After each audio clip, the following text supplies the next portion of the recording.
Alright folks, hope you're all well. This is a quick guide to taking on Gigantamax Rillaboom this weekend.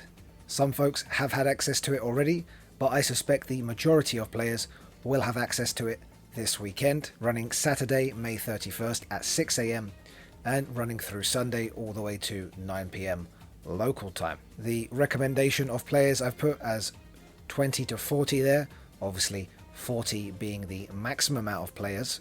I have heard that some folks have struggled to take this on. Obviously it depends on the level of the player, what Pokemon they bring, what the level of the max moves etc. are, and obviously their experience. But I think 20 to 40 players there is a good recommended amount. Typically in these battles you'll be in teams of 4, and hopefully you have 2 people that are going to be focused on attacking, 1 defending and 1 healing.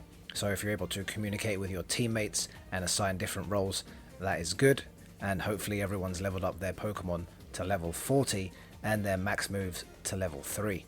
Rillaboom being a pure grass type means it is going to be weak to fire, flying, poison, bug and ice types, so it is weak to quite a lot of things, and there are going to be options available in terms of attackers, defenders, healers. We'll get onto that in a second.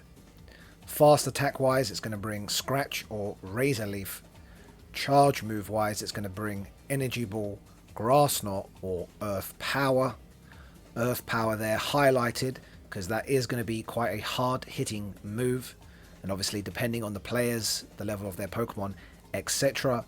could wipe out teams quite quickly. If players are struggling, communicate with your group, and you might want to re-roll the Gigantamax Rillaboom and go back in, re-lobby, and you might get more favourable moveset, which could then lead to a victory. So, communicate with players.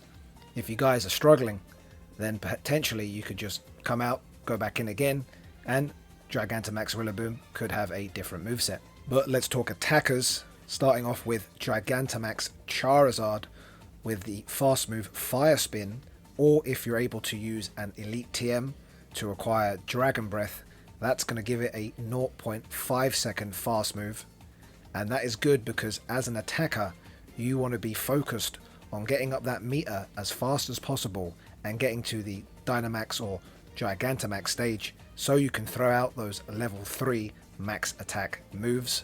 And for Gigantamax Charizard, that is going to be G-Max Wildfire. For a Dynamax Pokemon, depending on what you have assigned for the fast move, is going to dictate the max attack. For example, if you give Fire Spin to Moltres, it's going to have max flare. If you give Wing Attack to Moltres, it's going to have max Airstream. But you've got a number of different options there, and notice that none of them have a charge move. That is because the majority of the time you don't want to be throwing out any charge moves, you just want to be building meter with the fast move, and then obviously when you Gigantamax or Dynamax, that is the point where you're dishing out the damage. Now let's talk defenders. You can have a number of options here. With Rillaboom being a pure grass type, it can be easily resisted using flying and grass type Pokemon. Corviknight and Charizard are actually going to be fantastic picks. Both of them going to resist most of Rillaboom's moves, whilst still charging the max meter as they can both charge it up quite quickly. Blissey is still going to be an amazing tank though, even though it takes neutral hits, because Blissey is amazing and Blissey doesn't care. You're goddamn right. And I tell anyone who's new to this part of Pokemon Go, if you can get your hands on a Blissey and invest in one, power one up, including its max defense and max heals, yeah, it's going to be a brilliant investment, and most of the time going to be very useful for Gigantamax and Dynamax battles. But like I said, you've got a number of different options there as well. Rillaboom's actually going to be quite a good tank as well. You might see Butterfree off there on the right hand side. It is actually a decent pick, but I feel like it's a bit niche still and not really worth investing in for this, because in the future, is it really going to have that much use? It's also going to have a Gigantamax version coming out eventually in Pokemon Go, So I personally would rather save my XL Candies, Stardust, etc. for Gigantamax Butterfree. But yeah, you've got options there, and obviously Blissey, if you've got one, still going to be amazing to use. And then we can talk about healers.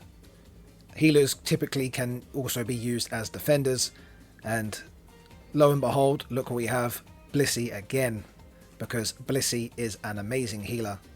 Typically, in terms of healers, you want a Pokemon that has a massive health pool. Obviously Snorlax also has a massive health pool, but yeah, you might as well, if you're going to be healing, just be using Blissey, and it doubles up usually as a great defender as well. Blissey is amazing, just get Blissey. You're goddamn right. But if you are struggling, or you don't know what to bring, or you aren't really able to communicate with your teammates, well, you can't really go wrong with something like Corviknight as the defender, Blissey as a healer, as we just said, and obviously Gigantamax Charizard for dishing out that damage and attacks. But that about wraps up this video. Once again, it can't be shiny, but if you watch my prior video, you'll know this is going to be an amazing Gigantamax grass type, so you definitely want one, and you definitely want to invest in one. Doesn't have to be amazing IVs, because when it comes to Gigantamax Pokemon, it's usually about just leveling up to level 40 and then making sure you have level 3 max moves. But yeah, that's about it from me. Please everyone, leak slap the like button, as it is massively appreciated. As always, please everyone take care, and catch you all in the next one. Wait.